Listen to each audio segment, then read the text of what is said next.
Hello ji, this is now the lecture 5 of IR series. इसमें feminism को we would be covering. So feminism के बारे में हमें थोड़ा समझना होगा। दैट सेज कि जेंडर जो है, that is not merely a biological construct but a social construct. So पहले समझना होगा कि what is actually a biological construct. Biological construct ये होता है कि जो मेल या फीमेल बाय बर्थ हमें पता लगता है कि whether he is a male और अ फीमेल, ये he has some biological characteristic जो उसे मेल बनाते हैं या फीमेल बनाते हैं। That would be called a biological construct जो बाय बर्थ हम डिटरमाइन करते हैं।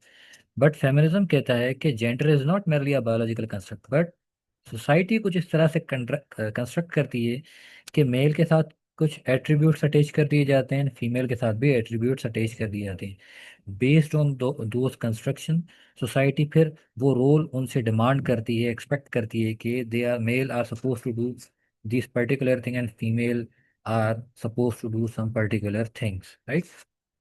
अब वो कहते हैं कि फिर जेंडर को एक टूल बना दिया for the power divide in international relations. कि भाई जेंडर की जो क्लासिफिकेशन हुई है, सोशल कंस्ट्रक्ट जो करता है, तो वो कुछ इस तरीके से करता है कि एक हाई पावर एंड बना दिया है कि जो आपकी पॉलिटिक्स एंड इकोनॉमी की दुनिया है, और दूसरा आपका लो पावर एंड बना दिया है कि जो आपकी दुनिया घर के कामों की है।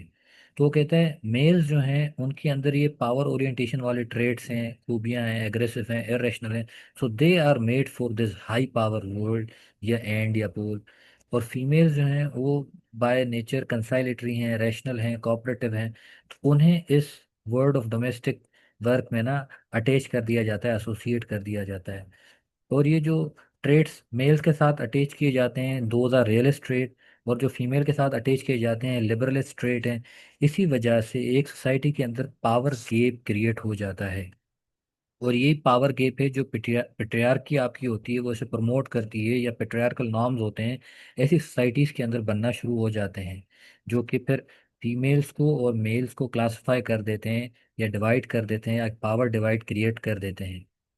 तो कहते हैं फीमेल्स जो हैं इसी वजह से मार्जिनलाइज होती हैं सोसाइटी के अंदर, कि उन्हें सब्जुगेट किया जाता है।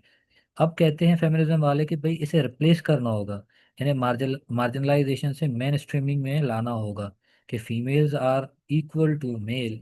और फीमेल्स को अगर आपने सिर्फ नॉन मार्केट वैल्यूज में अटैच कर दिया है, एक्सपेक्ट करते हैं वो सिर्फ नॉन मार्केट वैल्यूज प्रोड्यूस करें, like the values of love and belongingness, तो ये गलत है। वो कहते हैं कि आप अगर इन्हें मेन स्ट्रीम में लाओगे तो उल्टा आपको फायदा होगा, वो आपकी इकोनॉमी बूस्ट होगी, ग्लोबल इकोनॉमी बूस्ट होगी, और हर चीज़ में वो कंट्रीब्यूट अच्छे तरीके से कर सकती है। फिर आ जाती हैं types of feminism. Actually type of feminism ये कहती हैं कि वो फिर फेमिनिज्म को अपने लेंस से देखती हैं कि बट एवरी वन सीज के there is a difference, but इस डिफरेंस को कैसे अचीव करना है वो टाइप्स ऑफ फेमिनिज्म में पता लगता है कि सबका एक डिफरेंट या वेरिएंट थॉट आ जाता है। सो सबसे पहले आ जाते हैं डिफरेंस फेमिनिज्म वाले। डिफरेंस फेमिनिज्म कहती है कि ग्लोबल कोटा होना चाहिए, जो इंश्योर करे कि भाई वुमेन्स की इतनी मिनिमम रिप्रेजेंटेशन लाजमी है, पॉलिटिक्स में भी और इकोनॉमी में भी। और वो एक्सेप्ट करते हैं कि there is a power gap in the society, और उस पावर गैप को कैसे खत्म करना है कि उन्हें कोटाज या ग्लोबल कोटाज प्रोवाइड किए जाएं और इंश्योर करवाया जाए, राइट।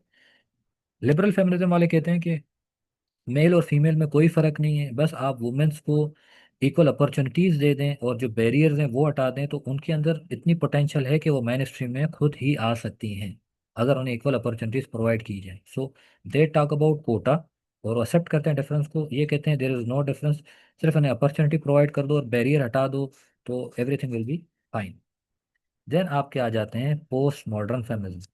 असल में जो पोस्ट मॉडर्न फेमिनिज्म का कॉन्सेप्ट है या पोस्ट मॉडर्निज्म का कॉन्सेप्ट है, वो कहता है कि जो नैरेटिव बिल्ड किया जाता है वो एक्चुअली पावर हब्स जो होते हैं वो क्रिएट करते हैं, और पावर हब्स मेनली मीडिया को यूज़ करते हैं, और इस मीडिया के थ्रू वुमेन को पोर्ट्रे करते हैं, या अदर सोर्सेज भी हों बट वुमेन को पोर्ट्रे किया जाता है बाय दीज पावर हब्स, जो फिर पेट्रियार्की को क्रिएट करते हैं सिस्टम के अंदर। फिर ये जो पावर डिवाइड है या पेट्रियार्की की वजह से आता है, वो सिर्फ आप एलिमिनेट करेंगे तभी आप वुमेन की परफॉर्मेंस को इंश्योर कर सकते हैं। और ये कैसे इंश्योर होगा, आपने इस चीज़ को डीकंस्ट्रक्ट करना होगा, कि जो नैरेटिव पावर हब्स बिल्ड कर रहे हैं उनको आप उसकी बुनियाद में जाएंगे और वहां जाके इसे डीकंस्ट्रक्ट करेंगे, तभी ये चीज़ पॉसिबल है। फिर last but not the least ये रेडिकल फेमिनिज्म वाले आ जाते हैं। अच्छा, रेडिकल फेमिनिज्म वाले ये कहते हैं कि सोसाइटी जो है वो दो क्लासेस में डिवाइड है। दो क्लासेस कौन सी? एक जो हैव्स हैं, मतलब जिनके पास सब कुछ है, और दूसरे जो हैव नॉट हैं, जिनके पास कुछ नहीं है। ये हैव्स वाले जो हैं, these are the exploiters of society, और जो हैव नॉट वाले हैं ये वो हैं जो एक्सप्लॉइट होते हैं सोसाइटी के अंदर, एक्सप्लॉइटेड क्लास। इन हैव वालों को बॉर्जूजी भी कहा जाता है, और इनको प्रोलिटेरिएट्स भी कहा जाता है। तो कहता है कि सोसाइटी के अंदर ये जो क्लास डिफरेंस है हैव्स एंड हैव नॉट में, ये हैव्स जो हैं इन्हें एक्सप्लॉइट करते हैं। इसी एक्सप्लॉइटेशन की वजह से, क्लास डिफरेंस और क्लास एक्सप्लॉइटेशन की वजह से सोसाइटी के अंदर पेट्रियार्की प्रमोट होती है। मैन जो है वो डोमिनेंट रहते हैं, और मैन वॉर भी इसी वजह से करते हैं कि वो एक डोमिनेंट पोजीशन में हो। तो एक नैरेटिव आता है कि man max war because war max man, तो वो हैव वाली कैटेगरी में आते हैं। तो ये चीज़ जो है, इसको, जो क्लास डिफरेंस है उसे अगर ख़त्म कर दिया जाए सोसाइटी के अंदर, तब ही पेट्रियार्की को ख़त्म किया जा सकता है। क्योंकि class exploitation is actually promoting patriarchy, so there should be a classless society. So classless society is only that would ensure women mainstreamization. So these are the four types of feminism which we have discussed.